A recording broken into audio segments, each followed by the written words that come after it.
Hello students, आज हमारा chemistry में साइंस में जो केमिस्ट्री का सेकंड यूनिट है उसका क्या नाम है? Is matter around us pure. हमारे चारों तरफ जो मैटर है क्या वह प्योर है? तो इस यूनिट में हम ये पढ़ेंगे। ऐसा समझ लो आप, फर्स्ट यूनिट में हमने मैटर के ही बारे में पढ़ा था, व्हाट इज़ मैटर, उसकी स्टेट्स के बारे में, इंटर कन्वर्जन के बारे में। ये क्या है? मैटर से के बारे में अगला स्टेप है। देखिए, केमिस्ट्री क्या है? Chemistry is the study of matter, scientific study. तो मैटर के बारे में अगर हमको सही से ओवरऑल जानकारी नहीं होगी तो क्या है, केमिस्ट्री समझने में आगे हमको प्रॉब्लम होगी। तो इस यूनिट को आप ऐसा समझ लो कि ये भी क्या है, मैटर से ही रिलेटेड है। तो इसके आपके जो 9th में सिलेबस है उस पूरे सिलेबस को यहाँ 15th क्वेश्चंस में सिक्वेंसली डिवाइड किया गया है। मतलब जो पूरे टॉपिक्स हैं उनको स्टेप बाय स्टेप इस तरीके से 15 क्वेश्चंस में क्लासिफाइड किया गया है कि आप क्या है, एक एक क्वेश्चन समझते चलोगे, उनके आंसर एक्सप्लेन आपको कर दिए जाएंगे और उसके माध्यम से आपको टॉपिक्स क्लियर होते चलेंगे। ठीक है, ये है। तो ये हमारे क्या है, 15 क्वेश्चन हैं, आपको इनको तैयार करना है। इनको तैयार हो जाएंगे तो ये हमारे क्या है, टॉपिक्स तैयार हो जाएंगे और इसके माध्यम से हम क्या है, यूनिट टेस्ट, एग्जाम्स और एक्सरसाइज वाले क्वेश्चन आसानी से कर सकते हैं। तो ये क्या है, हमारा सीधा कॉन्सेप्ट से रिलेटेड है। तो इसलिए आपको क्या है, इसको अच्छे से समझना है, नोट्स बनाने हैं। मेन चीज़ समझना है पहले, नोट्स आपको बाद में बता दी जाएंगे किस तरीके से बनेंगे।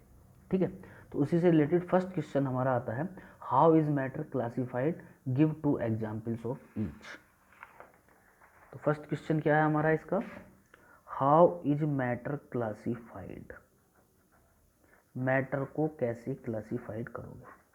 देखिए, अगर आपके ध्यान हो तो जब हमने फर्स्ट यूनिट शुरू की थी तो वहाँ सबसे पहले आपको ये बताया था कि व्हाट इज मैटर।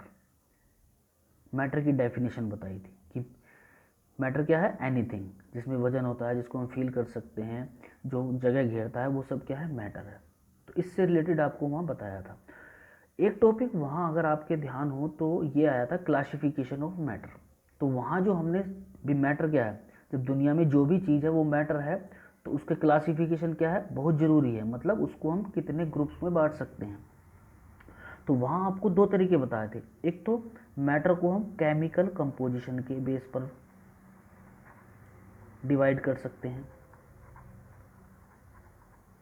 और दूसरा फिजिकल स्टेट्स के। और फिजिकल स्टेट पे आपको वहाँ 3 तरीके के 3 स्टेट्स में मैटर को बताया था, सॉलिड, लिक्विड और गैस। और इसी के बारे में हमने वहाँ डिटेल पढ़ी थी। केमिकल कंपोजिशन के बेस पर आपको इतना बताकर वहाँ छोड़ दिया था कि मैटर केमिकल कंपोजिशन के बेस पर कितने तरीके के, एक तो एलिमेंट्स होते हैं, दूसरे कंपाउंड्स होते हैं और तीसरा क्या है, मिक्सचर होते हैं। इतना बता के आपको क्या है, ये कह दिया था कि इसकी डिटेल हम जो है नेक्स्ट चैप्टर में पढ़ेंगे। तो इस चैप्टर में हम क्या है, कुछ इन्हीं से रिलेटेड क्या है, एक्सप्लेनेशन पढ़ेंगे। तो यहाँ आपका जो क्वेश्चन है वहाँ मेन ये है कि केमिकल कंपोजिशन के बेस पर आप मैटर को कैसे क्लासीफाइड करो। तो देखो, आप इसको थोड़ा समझ लो अच्छे से, क्योंकि यहीं से आपकी क्या है, केमिस्ट्री की एक्चुअल मैटर की साइंटिफिक स्टडी की एक्चुअल शुरुआत होती है। ठीक है, देखिए, मैटर जो है, स्टेट्स तो आपको मालूम है कि 3 तरीके की स्टेट्स में रहता है। लेकिन केमिस्ट्री की दृष्टि से, साइंस की दृष्टि से मैटर का मेन क्लासिफिकेशन क्या है, इसको समझने के लिए आप ऐसा समझो कि जैसे हम डेली लाइफ में कहते हैं कि कुछ चीज़ें प्योर होती हैं और कुछ चीज़ें प्योर नहीं होती। कैसी होती हैं, इम्प्योर होती हैं, उसको कहते हैं मिक्सचर, कहते हैं ना। जैसे हम आम बोलचाल की भाषा में कहते हैं कि मिल्क, दूध, प्योर मिल्क, है ना, प्योर हनी, शहद, प्योर हनी। तो जब हम प्योर मिल्क कहते हैं या प्योर हनी कहते हैं तो हमारा यहाँ तात्पर्य क्या होता है, हमारा मतलब यहाँ ये होता है कि मिल्क है वो जैसा नेचुरली हमको मिला है काऊ से या बफेलो से, वो वैसा ही है, उसमें हमने कुछ नहीं मिलाया। जब उसमें बाहर से कुछ भी मिक्स ना हो तो हम उसको कहते हैं प्योर। इसी तरीके से हनी है। ठीक है, लेकिन लेकिन केमिस्ट्री की दृष्टि में जैसे मिल्क है, ये प्योर नहीं है, हनी है, चाहे प्योर हम बिल्कुल प्योर हो 100%, लेकिन केमिस्ट्री की दृष्टि में ये प्योर नहीं है। केमिस्ट्री या साइंस ये मानता है कि वही चीज़ प्योर है, वही मैटर बिल्कुल 100% प्योर है, जिसके सब पार्टिकल्स, छोटे से छोटे पार्टिकल्स एटॉमिक और मॉलिक्यूल लेवल पर, वो सब एक से हों, आइडेंटिकल हों, आइडेंटिकल पार्टिकल्स। अब जैसे मिल्क है, मिल्क में क्या है, फैट भी होता है, फैट के पार्टिकल्स होंगे, प्रोटीन्स के पार्टिकल्स होंगे, ठीक है, वाटर होगा नेचुरली, तो इतने तरीके के पार्टिकल्स हो गए, तो केमिस्ट्री की दृष्टि में ये प्योर नहीं रहा। हनी है, हनी में तमाम तरीके के क्या है, ऑर्गेनिक कार्बोहाइड्रेट्स होते हैं, तो वो भी क्या है, प्योर नहीं रहा। तो साइंस की दृष्टि में, केमिस्ट्री की दृष्टि में आपको ध्यान रखना है, मैटर जो होता है उसको दो भागों में बांटा गया है simply, pure substances and impure substance. और प्योर सब्सटेंस केमिस्ट्री मानती है कि दो होते हैं बस, एक एलिमेंट्स, पहले कौन से हैं, एलिमेंट्स, और दूसरे क्या हैं, कंपाउंड्स। और इम्प्योर, जिसको हम मिक्सचर्स भी बोलते हैं, ये भी दो होते हैं, होमोजीनियस और हेट्रोजीनियस, इसकी डिटेल हम बाद में पढ़ेंगे, ठीक है। तो प्योर में क्या है, एलिमेंट्स हो गए और कंपाउंड्स हो गए। क्लियर हो गया यहाँ आपको, और ये बात क्लियर हो जाएगी। क्वेश्चन हमारा क्या था, क्वेश्चन क्या था, हाउ इज मैटर क्लासिफाइड, जितना भी मैटर है उसको आप कैसे क्लासिफाइड करेंगे। तो मैटर को जो 3 स्टेट्स में होता है, सॉलिड, लिक्विड और गैस, 2 भागों में हम बांट सकते हैं। समझ लो इसको सही से, pure substance and impure substance. फिर प्योर को हमने दो कैटेगरी कर दी, एलिमेंट्स एंड कंपाउंड्स। इम्प्योर की 2 कर दी, homogeneous mixtures and heterogeneous mixtures. Impure substance मतलब आपको दिमाग में रखना है मिक्सचर्स, और प्योर मतलब सब पार्टिकल्स एक से। अब आइडेंटिकल पार्टिकल्स 2 के हो सकते हैं, एलिमेंट्स के एंड कंपाउंड्स के, ठीक है। अब प्योर सब्सटेंस में इसमें वही बात लिखनी है जो आपको बताया है। प्योर सब्सटेंस में क्या होता है, हैव सेम केमिकल कंपोजिशन, इसका मतलब है all of particles are one kind होते हैं, ठीक है। इसको आप और अच्छे तरीके से ऐसे समझ सकते हो कि आपको अगर मान लीजिए कोई प्योर सब्सटेंस दिया गया, तो उसमें चाहे आप उसका कोई सा भी पीस लें, कोई सा भी पोर्शन लें, सब में सेम प्रॉपर्टीज़ होनी चाहिए, सबके पार्टिकल्स क्या होने चाहिए, सेम होने चाहिए। अब चाहे वो एलिमेंट्स हो चाहे कंपाउंड, जैसे फॉर एग्जांपल वाटर है, ठीक है। तो वाटर आप चाहे कहीं से भी लो, चाहे आप ग्राउंड वाटर लो, अगर प्योर है वो, उसमें कुछ और भी मिक्स नहीं है, तो चाहे आप उसको कहीं से भी ले, यहाँ से लो या फॉरेन कंट्री से लो, अमेरिका से लो, कहीं से भी लो, उसकी जो केमिकल आइडेंटिटी है वो सेम रहेगी। उसका हर एक मॉलिक्यूल्स क्या होगा, एक वाटर का होगा, H2O का मॉलिक्यूल्स होगा, तो सारे पार्टिकल्स सेम है, इसलिए हम उसको क्या कहेंगे, प्योर सब्सटेंस कहेंगे, ठीक है। ये हो गया। इम्प्योर में क्या है, इम्प्योर में पार्टिकल्स एक से नहीं होते, उसमें क्या है, मिक्सचर होता है, और उसके जो अलग अलग पार्टिकल्स होते हैं, अलग अलग सब्सटेंस उसमें मिक्स होते हैं, उनकी अपनी अलग प्रॉपर्टीज़ होती हैं, वो अपनी प्रॉपर्टीज़ अलग अलग मेंटेन रखते हैं। फॉर एग्जांपल जैसे पानी में आपने साल्ट मिला दिया है या शुगर मिला दिया, तो उसमें 2 चीज़ें हो गई, वाटर और शुगर या साल्ट। अब वो क्या है, अपनी अलग अलग प्रॉपर्टीज़ मेंटेन रखेंगे। साल्ट जो है NaCl है, वो अपनी प्रॉपर्टीज़ अपने तरीके से दिखाएगा, और वाटर की तो प्रॉपर्टीज़ अपनी तरीके से होती ही हैं, ठीक है। तो मिक्सचर में क्या हो जाएगा, मिक्सचर में जब हम 1, 2 या 2 से ज़्यादा चीज़ क्या है, प्योर सब्सटेंस आपस में मिलाते हैं, तो एलिमेंट्स और कंपाउंड्स को छोड़कर दुनिया में जो भी चीज़ है वो मिक्सचर में आ जाएगा।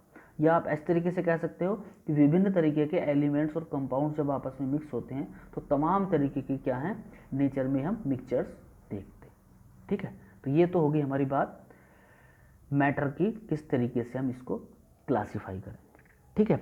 अब क्या बात आती है कि ये जो एलिमेंट्स और कंपाउंड्स होते हैं, ठीक है, तो एलिमेंट्स के जो हैं, एलिमेंट्स को हम आगे 4 भागों में बांट सकते हैं। ये जो नेचर में एलिमेंट्स होते हैं, इनको हम 4 भागों में क्लासीफाइड कर सकते हैं। तो 4 भागों में क्लासीफाइड करने से पहले आपको थोड़ा सा और ये क्लियर हो जाना चाहिए कि एलिमेंट्स की कुछ अपनी करेक्टरिस्टिक्स होती हैं मेन। ठीक है, क्या क्या करेक्टरिस्टिक्स होती हैं उसकी? उसकी करेक्टरिस्टिक्स ये होती हैं, ये तो आपको क्लियर ही हो गया कि एलिमेंट्स के जो पार्टिकल्स हैं वो एक टाइप से मिलकर बने होते हैं। सारे पार्टिकल्स क्या होंगे? आइडेंटिकल होंगे, जिनको हम बोलेंगे एटम्स। क्या बोलते हैं? एटम्स बोलते हैं। ठीक है, और ख़ास बात इसकी ये है कि किसी भी एलिमेंट के पार्टिकल्स को आप आगे ब्रेकअप नहीं कर सकते, उसको तोड़ नहीं सकते, किसी और चीज़ में उसको कन्वर्ट सिंपली कि मेथड से आप नहीं कर सकते। कोई भी फिजिकल और केमिकल मेथड अप्लाई करके आप एलिमेंट्स को तोड़ नहीं सकते। ठीक है, ये हो गया। फॉर एग्जाम्पल इसमें जैसे हाइड्रोजन हो गया, ऑक्सीजन हो गया, नाइट्रोजन हो गया, सही है, आयरन हो गया, कॉपर हो गया, तमाम तरीके के एलिमेंट्स। अब तक नेचर में 110 से ज़्यादा एलिमेंट्स खोजे जा चुके हैं, लगभग 118। ठीक है, और इसमें से 92 क्या है? नेचुरली हैं, बाकी क्या है? Man made. तो ये एलिमेंट्स के बारे में क्या है? मेन चीज़ थी। अब इन एलिमेंट्स को 4 भागों में डिवाइड किया गया है। जो भी एलिमेंट्स होते हैं, ध्यान रखना है, इनको 4 भागों में डिवाइड किया गया। 2 तो आपने मेनली 8th में ही पढ़े हैं। क्या? Metals and non metals. क्यों भाई, ध्यान आया? मेटल्स एंड नॉन मेटल्स क्या हैं? एलिमेंट्स हैं। तो बहुत सारे मेटल्स, सॉरी बहुत एलिमेंट्स में जो है लगभग 80% एलिमेंट कैसे होते हैं? मेटल्स होते हैं। कुछ क्या है? नॉन मेटल्स होते हैं, और एक कुछ बहुत कम मेटेलॉइड्स बोलते हैं हम इनको। क्या बोलते हैं? मेटेलॉइड्स। और कुछ होते हैं नोबल गैसेस। तो ध्यान रखनी है, 4 तरीके के एलिमेंट्स होते हैं, metals, non metals, metalloids, noble gases. ठीक है, मेटल्स के बारे में आप जानते हो, फिजिकल प्रॉपर्टीज हमने पढ़ी हैं। जो चमकदार होते हैं, लस्ट्रस होते हैं, मैलिएबल होते हैं, डक्टाइल होते हैं, मतलब पीटने पर वो क्या है? सीड्स में बदल जाते हैं। तार जिनके बनते हैं, गुड कंडक्टर ऑफ इलेक्ट्रिसिटी होते हैं, हीट के गुड कंडक्टर्स होते हैं। ये सब किसके एग्जाम्पल हैं? मेटल्स के। ये मोस्टली क्या है? सॉलिड फॉर्म में पाए जाते हैं। सिर्फ एक मरकरी ऐसा है जो लिक्विड फॉर्म में पाया जाता है। नॉन मेटल्स कैसे होते हैं? इसमें मेटल्स के अपोजिट प्रॉपर्टीज होते हैं। लगभग क्या है? ये डल होते हैं, सही है, शाइनिंग नहीं होती इसमें। और कैसे होते हैं? मैलिएबल नहीं होते, डक्टिलिटी शो नहीं करते, मतलब इनके क्या है? वायर्स वगैरह नहीं बनाए जा सकते, सीट्स वगैरह नहीं बनाई जा सकती। ठीक है, bad conductor of heat and electricity होते हैं, इस तरीके से। और ये क्या है? तीनों स्टेट्स में होते हैं, लिक्विड में भी होते हैं, सॉलिड में भी होते हैं, गैसेस में भी होते हैं। ठीक है, सॉलिड में जैसे कार्बन, सल्फर, लिक्विड में आपका ब्रोमीन हो गया, गैसेस में ऑक्सीजन, नाइट्रोजन, ये सब क्या है? नॉन मेटल्स में जाएंगे। मेटलॉइड्स क्या होते हैं? मेटलॉइड्स वो होते हैं जो मेटल्स और नॉन मेटल्स के बीच की प्रॉपर्टीज शो करते हैं, जैसे आर्सेनिक है, एंटीमनी है, जर्मेनियम। नोबल गैसेस क्या है? नोबल गैसेस ये वो होते हैं जो केमिकली जो है किसी से रिएक्शन नहीं करते, जैसे हीलियम, नियॉन, आर्गन, क्रिप्टॉन, क्षण। तो ये हमारी हो गई एलिमेंट्स के बारे में बातें। इसको आप रिवाइज कर लो थोड़ा सा जो आपको बताया है। एलिमेंट्स क्या होते हैं? Only one kinds of atoms होते हैं, इनको आगे हम ब्रेक नहीं कर सकते। ठीक है, फिजिकल और केमिकल मेथड से आप इनको तोड़ नहीं सकते। एग्जाम्पल हमारे हाइड्रोजन है, ऑक्सीजन है, आयरन है, कॉपर है, तमाम तरीके के ये क्या हैं? एलिमेंट्स होते हैं। करेक्टरिस्टिक्स, वही करेक्टरिस्टिक्स आ जाएगी, इनके यही पॉइंट्स बन जाएंगे। कैसे होते हैं? प्योर सब्सटेंस होते हैं, only one kinds of particle से मिलकर बनते हैं। ठीक है, फिक्स मेल्टिंग पॉइंट और बॉइलिंग पॉइंट होता है इनका। और नेक्स्ट है हमारा, ये तीनों स्टेट्स में होते हैं एलिमेंट्स, सॉलिड में भी, लिक्विड में भी, और गैसेस में भी ये हमारे पाए जाते हैं। ठीक है, till now more than 118 elements are known. अब तक जो है लगभग 118 एलिमेंट्स खोजे जा चुके हैं, जिसमें से 92 नेचुरली हैं और बाकी क्या हैं? Man made. तो ये एलिमेंट्स का क्लासिफिकेशन हो गया है, डेफिनेशन हो गया। अब इसका क्या है? डेफिनेशन और करेक्टरिस्टिक्स हो गई। ठीक है, क्लासिफिकेशन में क्या है आपको अभी बताया था, मेटल्स, नॉन मेटल्स, और ये इसी को क्या है? सिस्टेमेटिक इस तरीके से हम अरेंज कर सकते हैं। तो एलिमेंट्स को हम क्या है? 4 भागों में क्लासीफाइड कर रहे हैं, मेटल्स में, नॉन मेटल्स में, मेटेलॉइड्स में और नोबल गैसेस में। मेटल्स आप सब जानते हो, 8th में पढ़ा है। लस्ट्रस होते हैं, मैलिएबिलिटी शो करते हैं, डक्टिलिटी शो करते हैं, ठीक है, and high melting point and boiling points show करते हैं।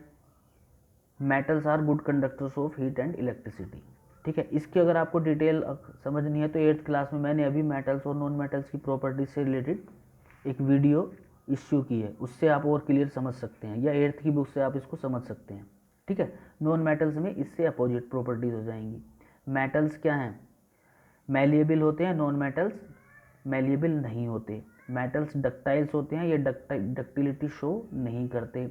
ये good conductor of heat and electricity होते हैं, ये bad conductor of heat and electricity होते हैं, ठीक है। तो मोस्टली एलिमेंट्स जो हमारे मेटल्स और नॉन मेटल्स ही होते हैं, और उनमें भी मेटल्स ज़्यादा होती हैं।